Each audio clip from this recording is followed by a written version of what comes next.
What? Wait, what? Huh? Wait, who? Who that is? Wait, what? Who? Huh? Ready? What's that? What's That's for the podcast. It's usually for the podcast. the hell is that? Oh, wait, what? Wait, what? Exactly. Wait, what's that? Sing it or just... Oh, okay. Wait, who? Wait, what? What's that? What? Wait, what? Say that again. Oh, together at the same time? I need to say okay. 3, 2... Wait, what? Wait, who? Oh.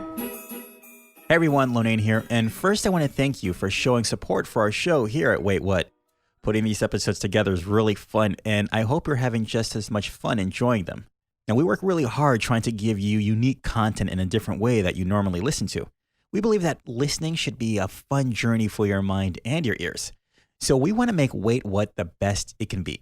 So in between our shows, we'll be posting up readings of some of our favorite short stories to give us time to really put some polish on our regular episodes. If you have any short stories you would like to share, post it on Facebook or YouTube at waitwhatpodcast or email us at waitwhatpod@gmail.com. So today I'll be reading a short story from a collection of short stories, a book called The Hotel Eden. It's by Ron Carlson. And this short story is called What We Wanted to Do. What we wanted to do was spill boiling oil onto the heads of our enemies as they attempted to bang down the gates of our village. But as everyone now knows, we had some problems. Primarily technical problems that prevented us from doing what we wanted to do the way we had hoped to do it.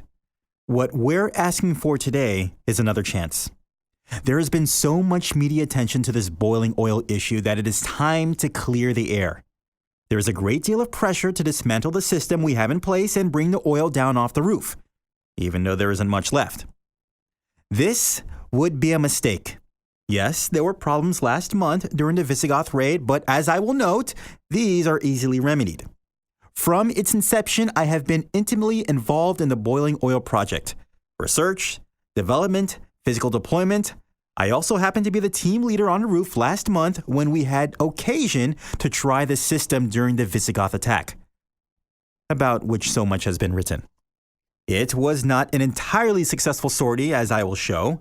The Visigoths had about 24, did penetrate the city and rape and plunder for several hours, but there was no pillaging. And make no question about it, they now know we have oil on the roof, and several of them are going to think twice before battering down our door again. I'm not saying it may not happen, but when it does, they know we'll be ready. First, the very concept of oil on the roof upset so many of our villagers. Granted, it is exotic, but all great ideas seem strange at first. When our researchers realized we could position a cauldron 200 feet directly above our main portals, they began to see the possibilities of the greatest strategic defense system in the history of mankind. The cauldron was expensive. We all knew a good defense was going to be costly.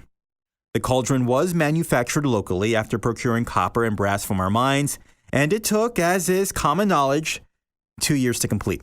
It is a beautiful thing, capable of holding 110 gallons of oil. What we could not foresee was the expense and delay of building an armature. Well, of course, it's not enough to have a big pot, pretty as it may be. How are you going to pour its hot contents on your enemies? The construction of an adequate superstructure for the apparatus required dear time. Another year of which the Huns and the Exogoths were raiding our village almost weekly. Let me ask you to remember that era. Was that any fun? I want to emphasize that we were committed to this program, and we remain committed. But at every turn, we've met problems that our researchers could not, regardless of their intelligence and intuition, have foreseen. For instance, how are we to get a 1,900-pound brass cauldron onto the roof? When had such a question been asked before?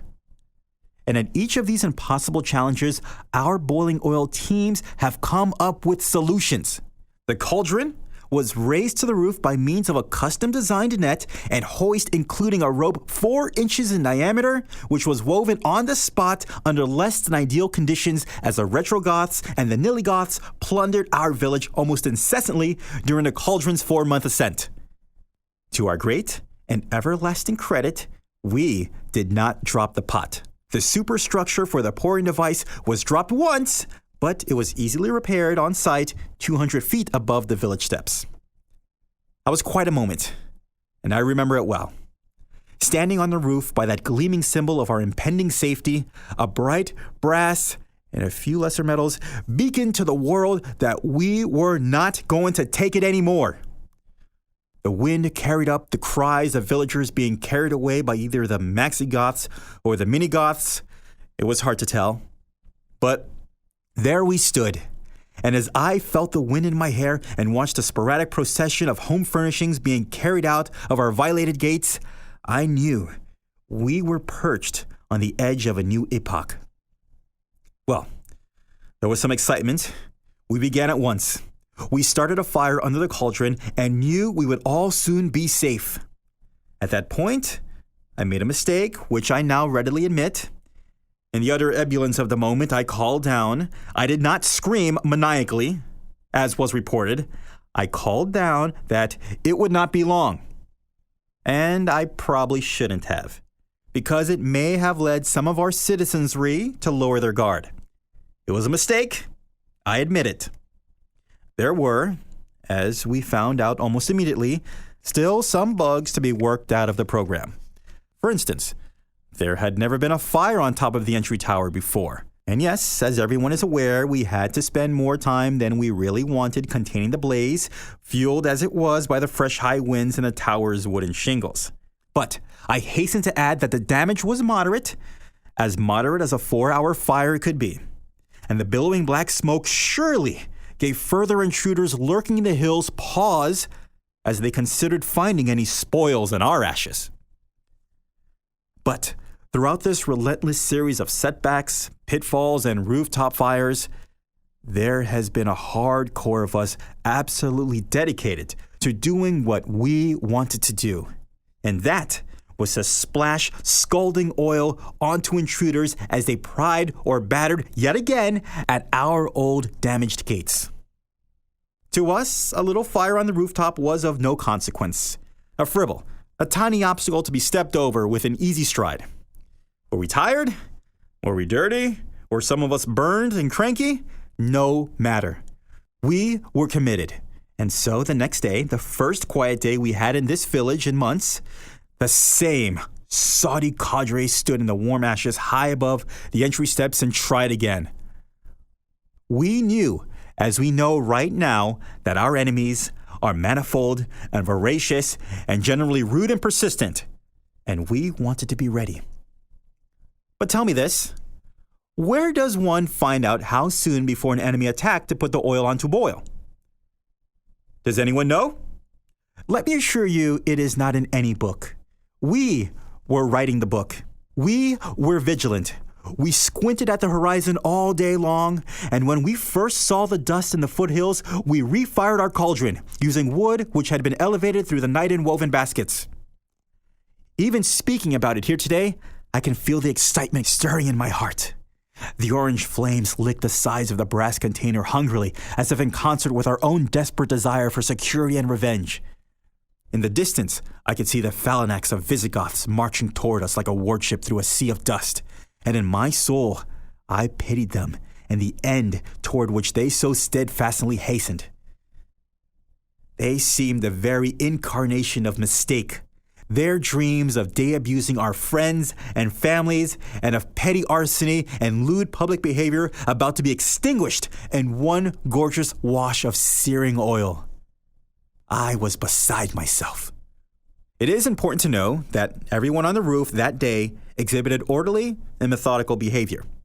There was professional conduct of the first magnitude. There was no wild screaming or cursing or even the kind of sarcastic chuckling which you might expect in those about to enjoy a well-deserved and long-delayed victory. The problems of the day were not attributable to inappropriate deportment. My staff was good. It was when the Visigoths had approached close enough that we could see their cruel eyes and we could read the savage and misspelled tattoos that I realized our error. At that point, I put my hand on the smooth side of our beautiful cauldron and found it only vaguely warm, lukewarm, tepid. We had not known then what we now know. We need to put the oil on sooner. It was my decision, and my decision alone to do what we did.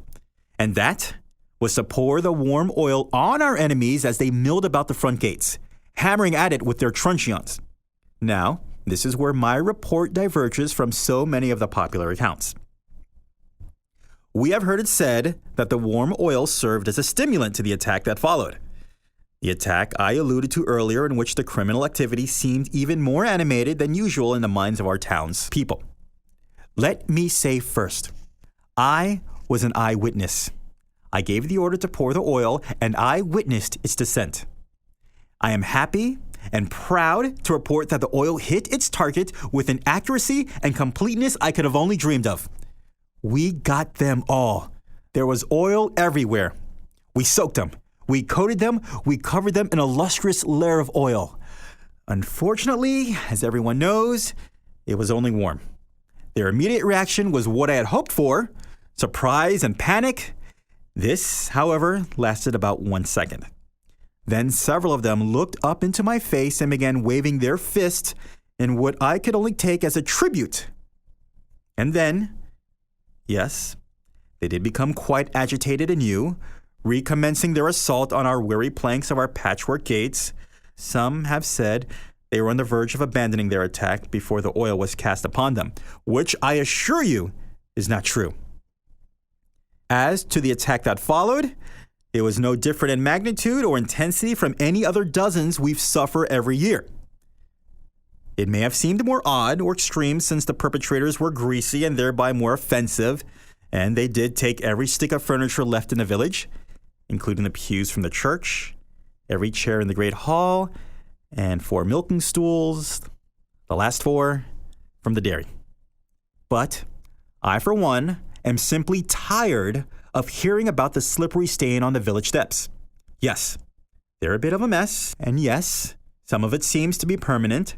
My team removed what they could with salt and talc all this week. All I say now is, watch your step as you come and go. In my mind, it's a small inconvenience to pay for a perfect weapon system. So, we've had our trial run. We've gathered a lot of data, and you all know we'll be ready next time. We are going to get to do what we wanted to do. We will vex and repel our enemies with boiling oil. In the meantime, who needs furniture? We have a project. We need the determination not to lose the dream.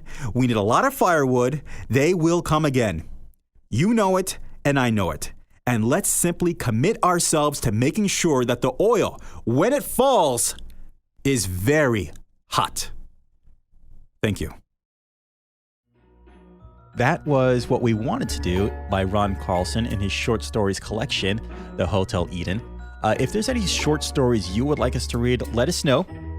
Facebook, YouTube, SoundCloud, Wait What Podcast. You can also hit us up directly by email, waitwhatpod@gmail.com. Tune in next week. We got a really fun episode that we can't wait to share with you. We're having real fun creating it. So until then, thanks for listening. Talk to you later.